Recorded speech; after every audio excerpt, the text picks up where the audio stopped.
Hi, I'm John Stevenson. We're going to be looking at Jesus on trial in our continuing study of the life of Christ.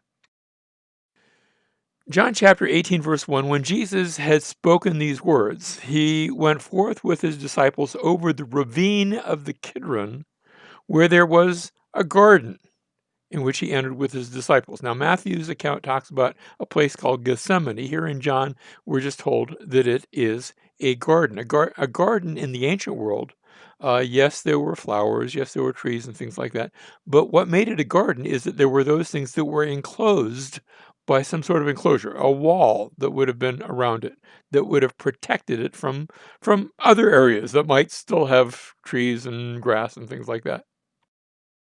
Now, here we're looking at a map of Jerusalem in the early first century, although see the wall on the north side that's in green, that wasn't there yet.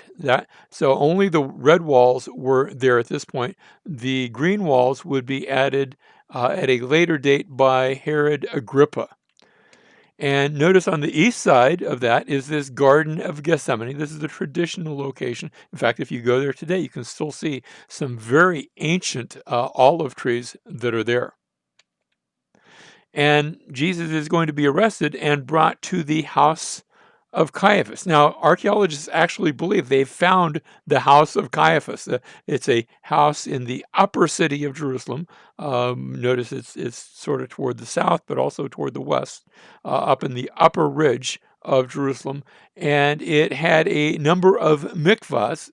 These are ceremonial washing pools, and it was evidently the house of somebody wealthy, but that was very concerned with ceremonial purity. And so the thinking is it may have been the house of Caiaphas. If it's not, Caiaphas probably lived in the area still. He would have been upper middle class. So in that upper area, that's where he would have lived in one of those much larger homes. Verse 2, now Judas also, who was betraying him, knew the place. Remember, we said in an earlier class that Jesus had given some directions on where they were eating the Last Supper. He hadn't told them the address. They were to follow a man with a water pot, and those were very roundabout directions so that Judas would not have any idea where that was. He couldn't reveal that. He couldn't tell the Jewish authorities where that would be. But this place he knew of. Notice he knew the place, for Jesus had often met there with his disciples. So he knows to bring the soldiers to this place. Verse 3, Judas then having received, and my translation says the Roman cohort. But notice that word Roman is italicized. When the translators italicize a word like that, that's them telling you they have inserted the word. It's not in the Greek text. They're trying to be helpful. And let me just say, usually when they do that, 99 times out of 100, they are being helpful. In this case, maybe not. You say, well, what other cohort could there be? You see, cohort sort of goes with Roman. Cohort is a division. A Roman cohort at full strength would be something like 600 men. Now, not all Roman cohorts were at full strength, and this isn't necessarily a Roman cohort. It could be that we're under, just like if I say a division or a brigade or a battalion or a company, those are all military terms, but they could be used by other groups as well. And so I think it's possible, notice a cohort and officers from the chief priests and the Pharisees. This actually might be the temple guard that are coming to arrest Jesus. And they came there with lanterns and torches and weapons. Verse 4, so Jesus, knowing all the things that were coming upon him, went forth and said to them, whom do you seek? And they answered him, Jesus the Nazarene. And he said to them, I am he. And again, the translators are being helpful. Notice that word he is italicized. Now, I think that's probably a good translation. I'll be easy on them here. But technically, it's I am. It sort of reminds me of the time when God was speaking to Moses, and Moses said, what's your name? And God said, I am that I am. Shades of that, but I don't think Jesus is saying quite that. I think I am he works.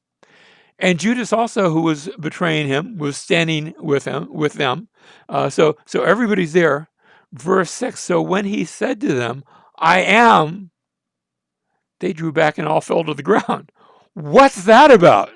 And I'm sure they were all thinking the same thing. What just happened?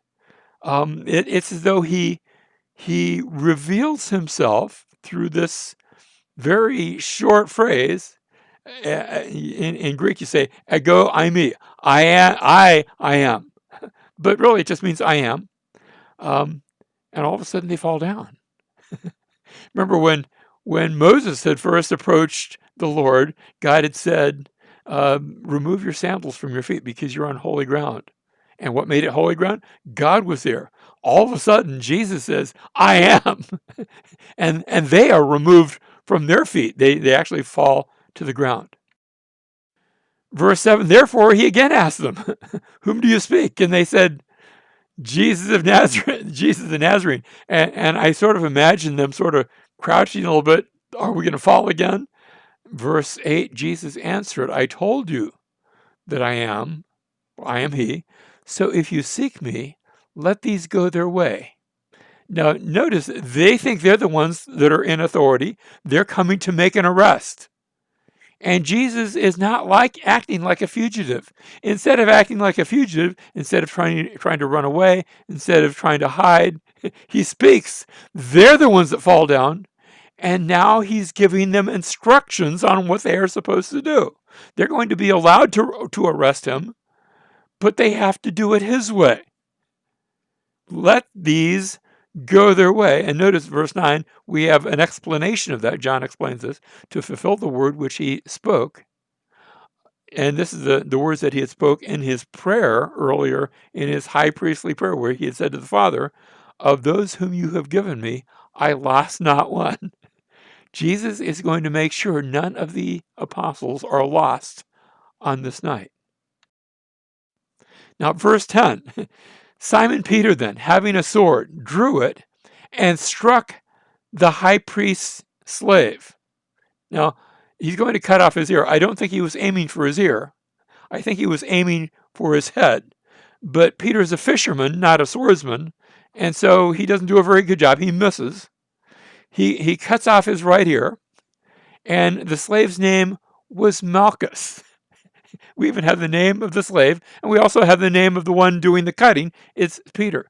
Matthew, Mark, and Luke don't mention his name, but John does. Maybe that's because by the time John is writing this, maybe the statute of limitations aren't an issue, because maybe by this time Peter has died.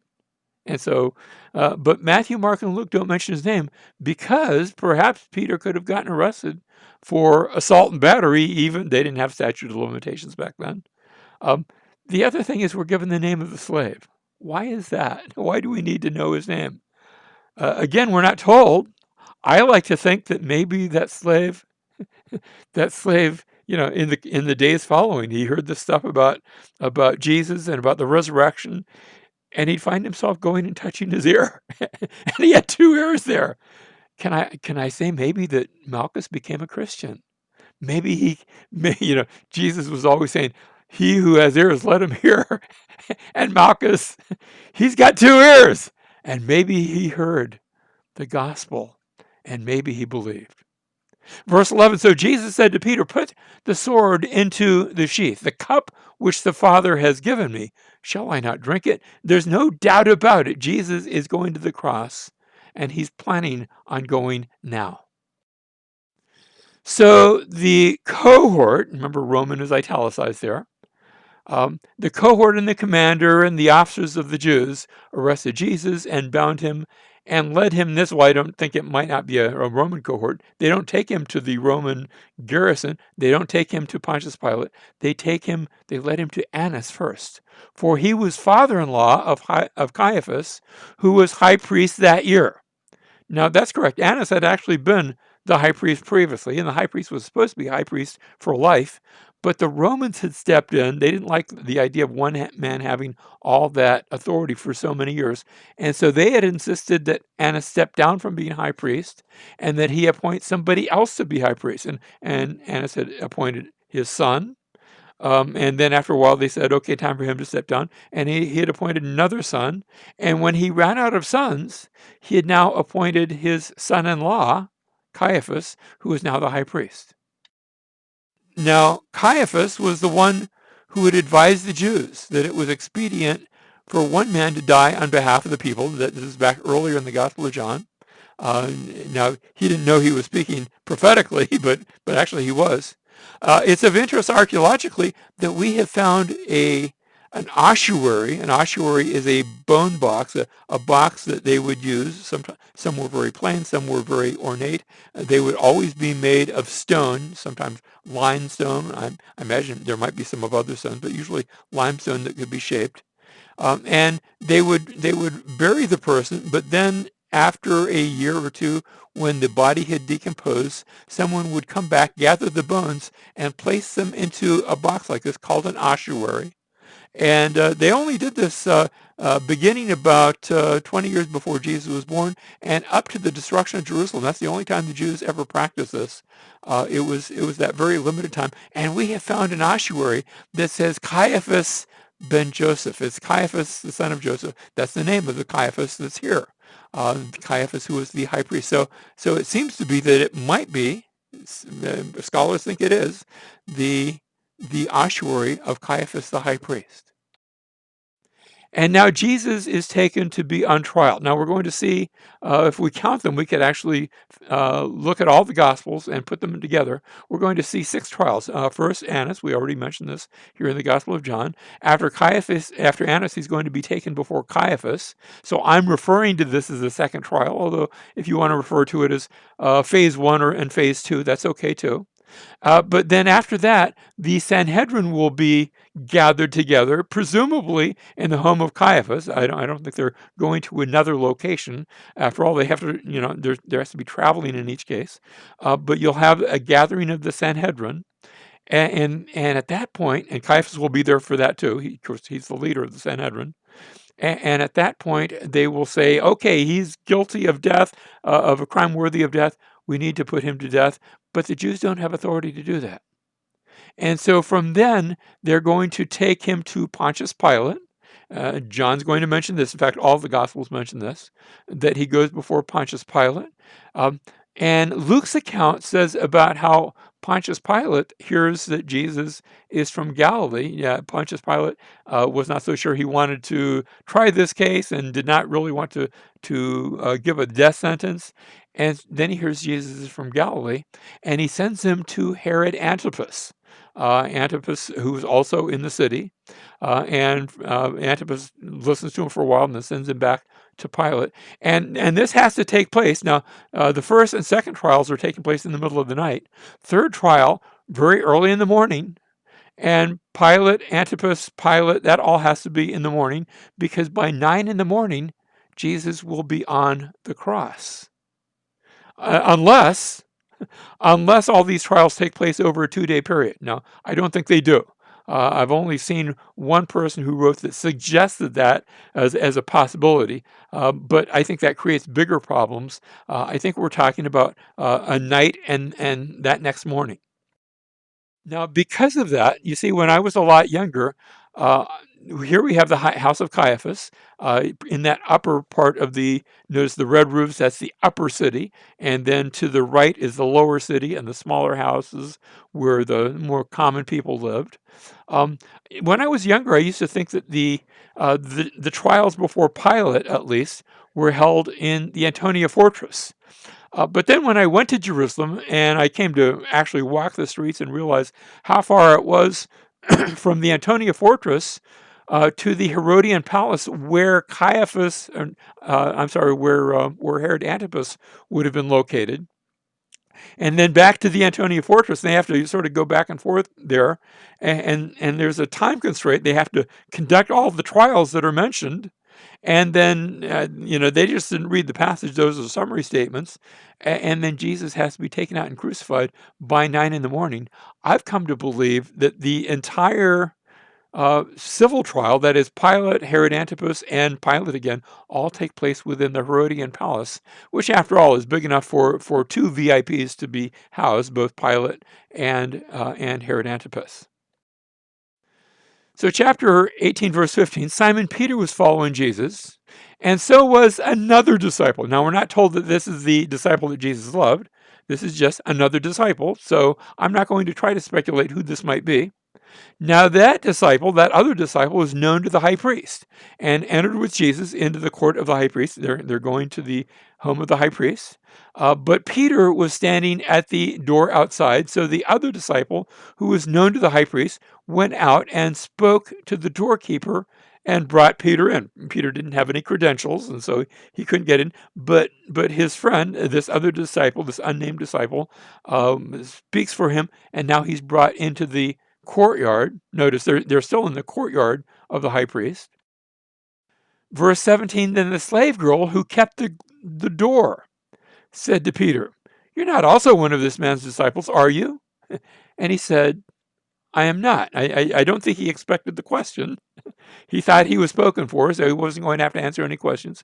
But suddenly this little slave girl asked, and without thinking, I would wager, he just blurts out, "No, I'm not." He doesn't even think about what he's doing, I don't think. Verse 18, now the slaves and the officers were standing there, having made a charcoal fire. Now remember that charcoal fire, because we're going to see that when we get to the post-resurrection appearances. Just remember that. It was cold. It's springtime. It's around the season of the Passover, around March, maybe early April. And it's cold, and there's a fire going, and they were warming themselves, and Peter was also with them, standing and warming himself. Now we come to the first trial. The high priest then questioned Jesus about his disciples and about his teaching. Jesus answered him, "I have spoken openly to the world. I always taught in the synagogues and in the temple where all the Jews come together, and I spoke nothing in secret." I haven't been out in hiding all this time. Why do you question me? Question those who have heard what I spoke to them. They know what I said.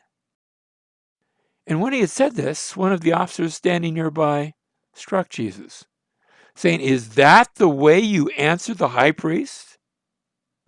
Jesus answered him, "If I've spoken wrongly, testify of the wrong. But if rightly, why do you strike me?" So Annas sent him bound to Caiaphas the high priest. Notice it was Annas that spoke. I guess in a spiritual sense, he's supposed to be the high priest. Maybe not technically, but it's supposed to be a thing for life. That's why they reference to, is that the way you answer the high priest? But now Annas sends him bound to Caiaphas the high priest. So we're going to move from the first trial, and now we come to we're going to get to the second trial. But while we're here, now Simon Peter was standing and warming himself. And so they said to him, "You are not also one of his disciples, are you?" He denied it and said, "I'm not." And one of the slaves of the high priest, this is not the girl, but being a relative of the one whose ear Peter cut off, said, "Did I not see you in the garden with him? You're the guy with the sword, aren't you?" Peter then denied it again, and immediately a rooster crowed. Now, Luke's account, I'm switching back to Luke. About an hour after an hour had passed, another man began to insist, saying, "Certainly this man also was with him, for he is a Galilean too." But Jesus said, "Man, I do not know what you were talking about." Immediately while he was speaking, a rooster crowed. And here's the striking part. The Lord turned. You see, Peter is in the courtyard, but he can see into the inner court where Jesus is with all of the soldiers, with Caiaphas, with others.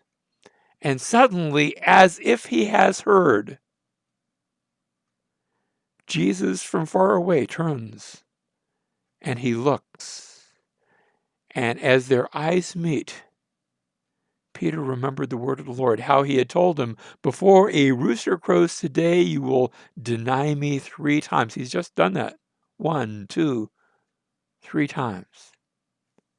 And he went out and wept bitterly. So now the second trial. Now the men who were holding Jesus in custody were mocking him and beating him, and they blindfolded him and were asking him, saying, "Prophesy, who's the one who hit you?" And they were saying many other things against him. They were blaspheming. Blaspheming him, blaspheming God. When it was day, and now we come to the third trial. When it was day, the council of the elders of the people assembled. The council of the elders of the people, that's what's referred to as the Sanhedrin. It had, for it to meet in total, you had to have 70 of the elders. And plus you would have, I suppose, a scribe, and then the high priest himself. And they led him away to their council. The idea maybe here is the chamber, saying, "If you are the Christ, tell us." But he said to them, "If I tell you, you will not believe.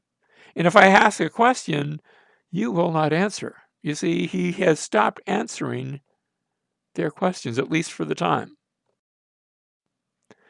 But he continues, "But from now on, the Son of Man will be seated at the right hand of the power of God."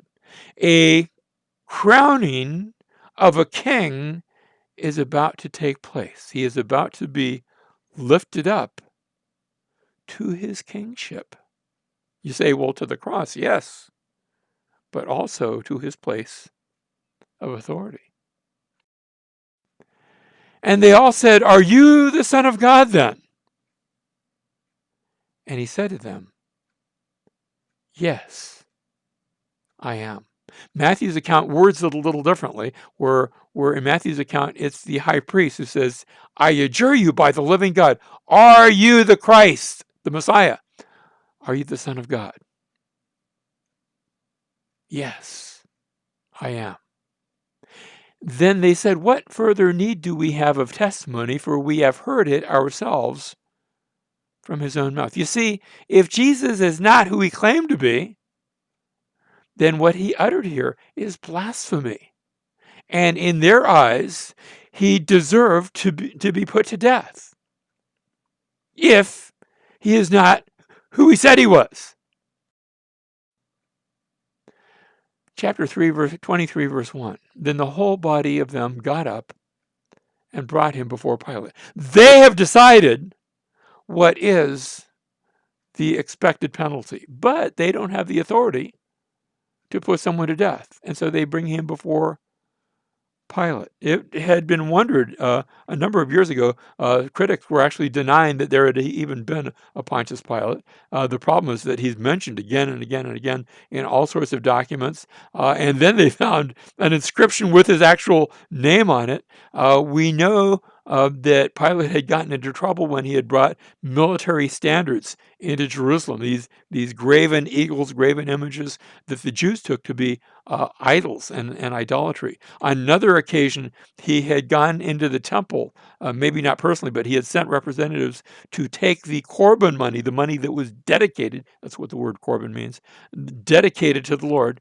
And he had taken this from the temple to supposedly to build an aqueduct. Maybe he was skimming off the top, I don't know. Procurators were notorious for that sort of action. And then the third action, I'm not sure if this had taken place yet, but there would be an urban legend that said somebody had found treasure on Mount Gerizim, and all of a sudden people started flocking to Mount Gerizim to try to find the treasure, these treasure hunters. And Pilate said, "Oh no, they're assembling for a revolt," and he sent soldiers to kill a bunch of them. So Pilate had misstepped on a number of occasions, and they had already sent complaints to Rome, and he really wants to stop the complaints. So he wants to do that which is politically correct.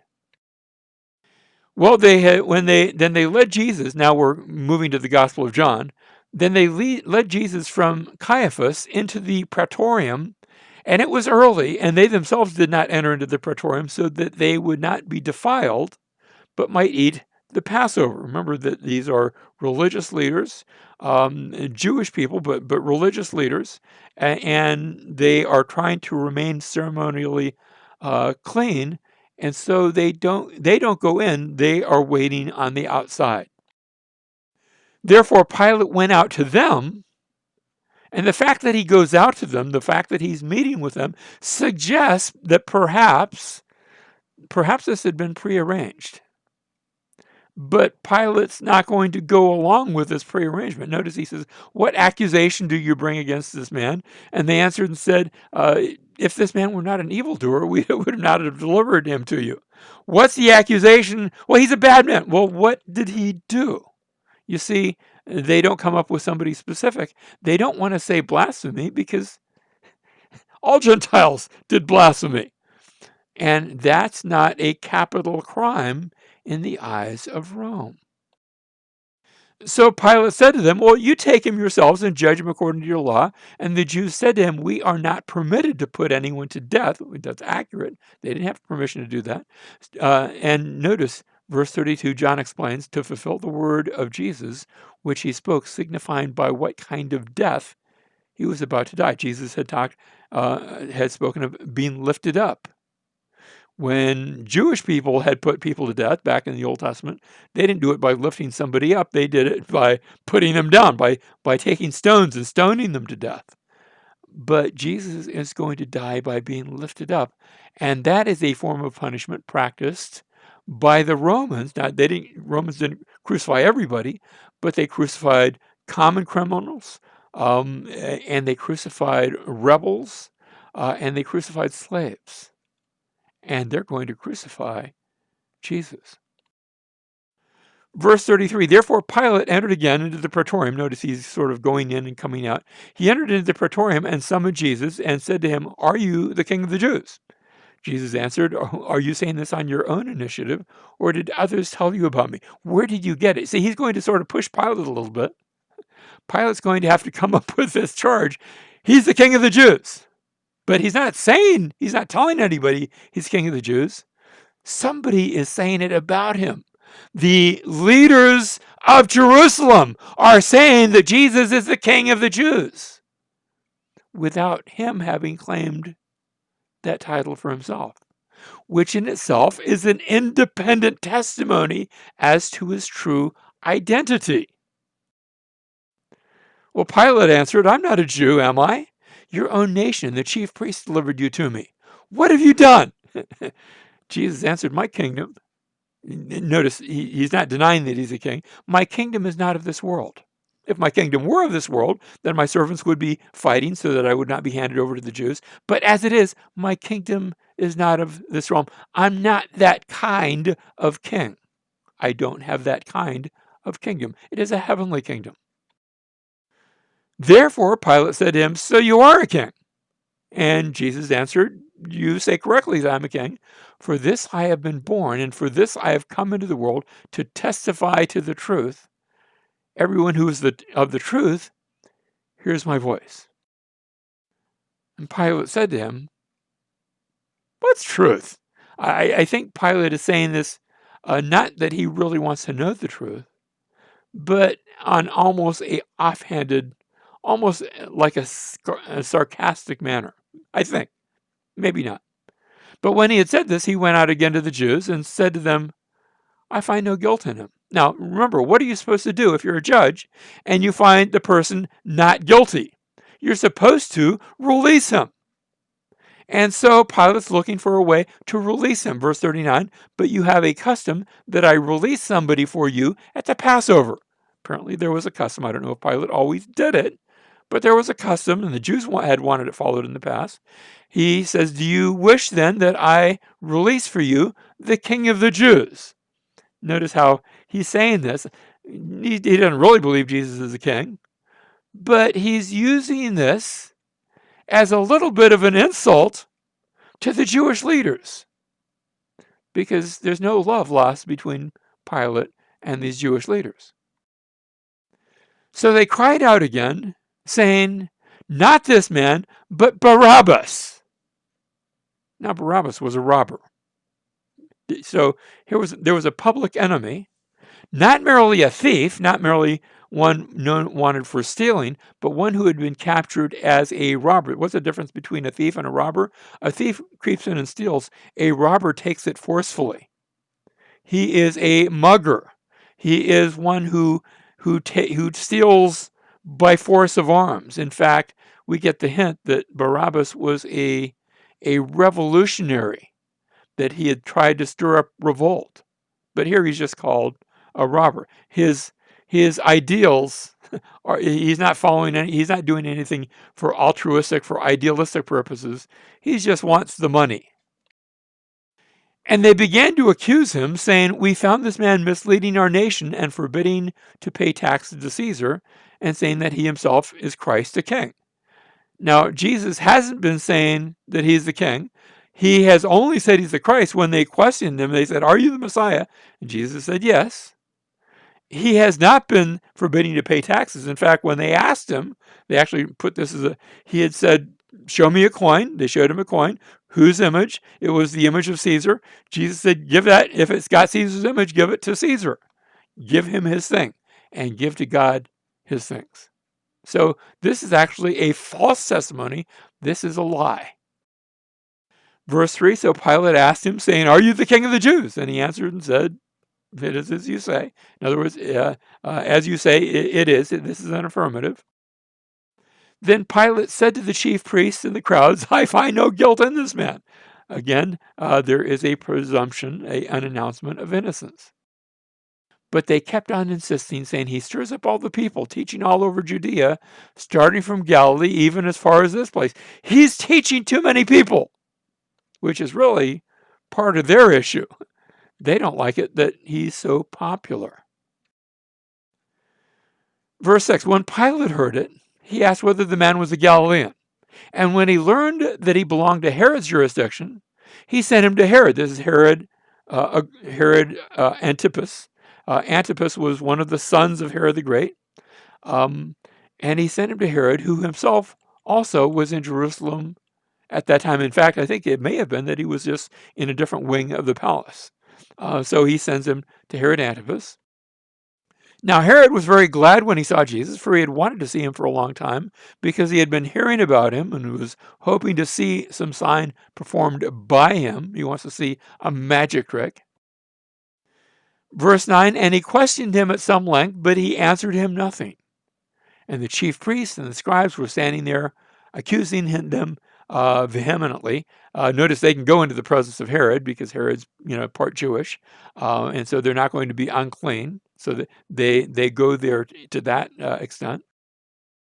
And Herod, with his soldiers, after treating him with contempt and mocking him, dressed him in a gorgeous robe and sent him back to Pilate. And it's interesting, the result of this. Now Herod and Pilate became friends with one another that very day, for before they had been enemies with each other. It's interesting how you see as the trials of Jesus which are taking place, which will result in his crucifixion, which will result in the reconciliation of the world, that you have Herod and Pilate, these two unbelievers, they're going to be reconciled. Their enmity will be at an end. And of course, one of the other things that we see is that even the world that doesn't like each other can oftentimes agree that they don't like Jesus, that they will team up to put Jesus to death. We come now to the sixth trial, and I'm moving back to the Gospel of John, John 19. Pilate then took Jesus and scourged him, and the soldiers twisted together a crown of thorns and put it on his head and put a purple robe on him, and they began to come up to him, saying, "Hail, King of the Jews," and to give him slaps. And the idea is slaps in the face. They are striking him on the face. They are mocking. Pilate came out again and said to them, "Behold, I'm bringing him out to you, so that you may know that I find no guilt in him." Once again, Pilate pronounces him innocent, but now he has had Jesus beaten, and he brings him out. Then Jesus came out wearing the crown of thorns and the purple robe. Pilate said to them, "Behold the man," as if, look what I've done to him. The one that you guys have spoken of as being King of the Jews. That's what I think of a king. But behold the man, I find no guilt in him. Hasn't he been punished enough? Almost is the idea. Verse 6, so when the chief priests and the officers saw him, they cried out, saying, "Crucify! Crucify!" And Pilate said to them, "Take him yourselves and crucify him, for I find no guilt in him. Again, he pronounces him innocent. The Jews answered him, we have a law, and by that law he ought to die because he made himself out to be the Son of God. Now, at this point, Pilate has been resisting the Jews. He's still resisting the Jews, but now something new has entered. Suddenly, there's this whole thing of Son of God.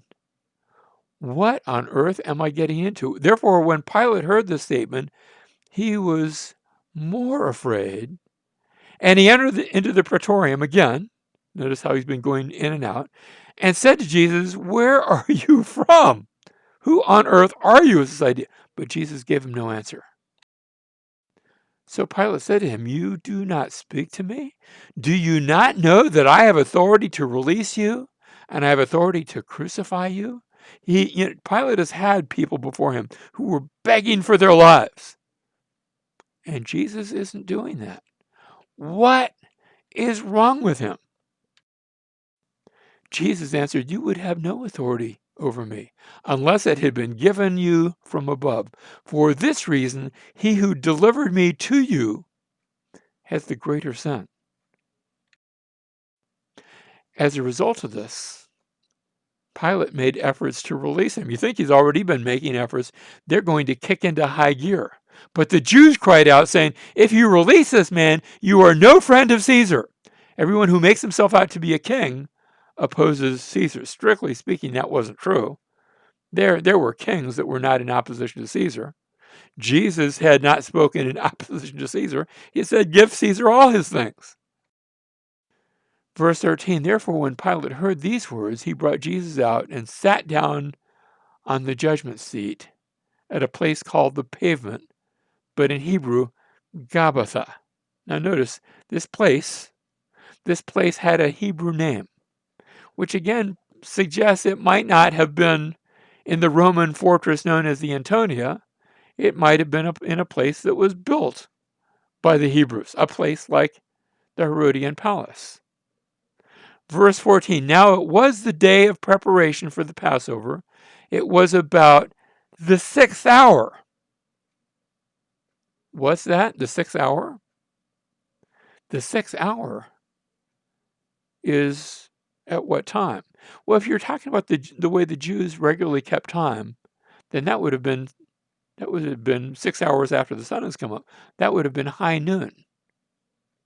And I suppose it could be possible, but if that's the case, then it's not going to be until the next day that Jesus is crucified. So I think what's happening here, John, in the Gospel of John, isn't using time the way that the Jews reckon time, that is, the 1st hour beginning with sunrise, but rather he's using time the way the Romans do, the way we do, because we do it much like the Romans. Where at 6 in the morning, we call that the 6th hour. And then the 7th and the 8th and the 9th, all the way up to 12. And then we start over again, 1 in the afternoon, 2 in the afternoon. And I think this is what John is doing.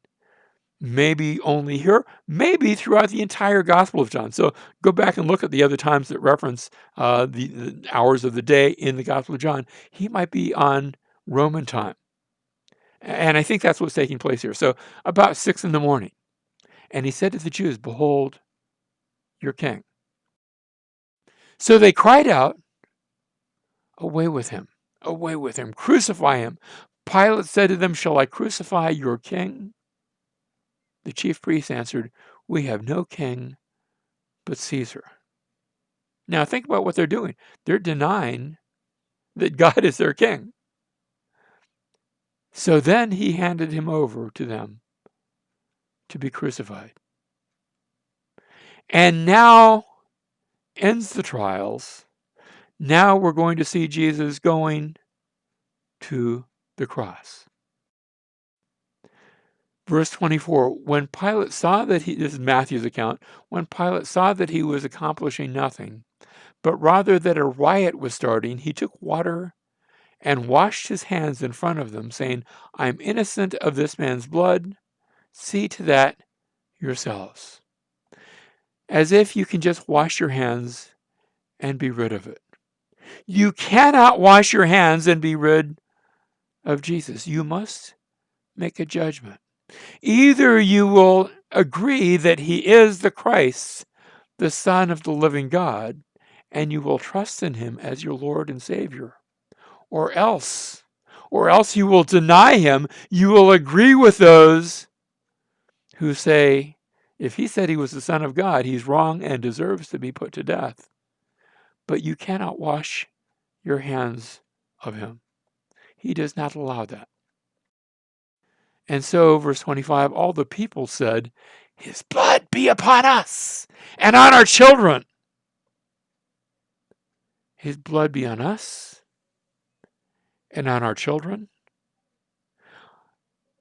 I think that actually had a fulfillment, because within 40 years of their uttering this statement, of their putting what sounds very much like a curse upon themselves, within 40 years, these same Jewish leaders and their children will die terribly in the fall of Jerusalem at the hands of the Romans in the year 70 AD, as the Romans burst through into the city and kill and slaughter and make the streets of Jerusalem run red with their own blood.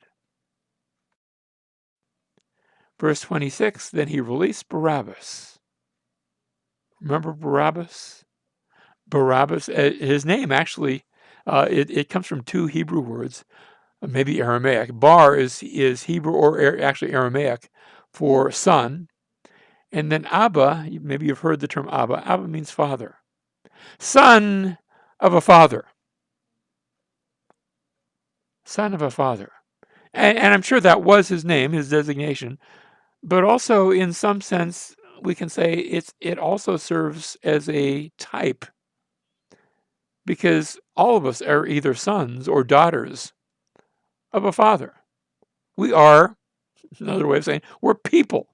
And Jesus, notice, after having Jesus scourged, he handed him over to be crucified. Can I say it this way?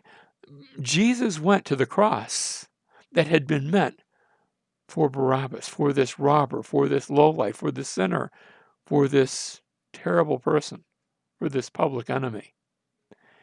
And Jesus also went to the cross that was there for us. He died our death so that as we trust in him, we can have his eternal life.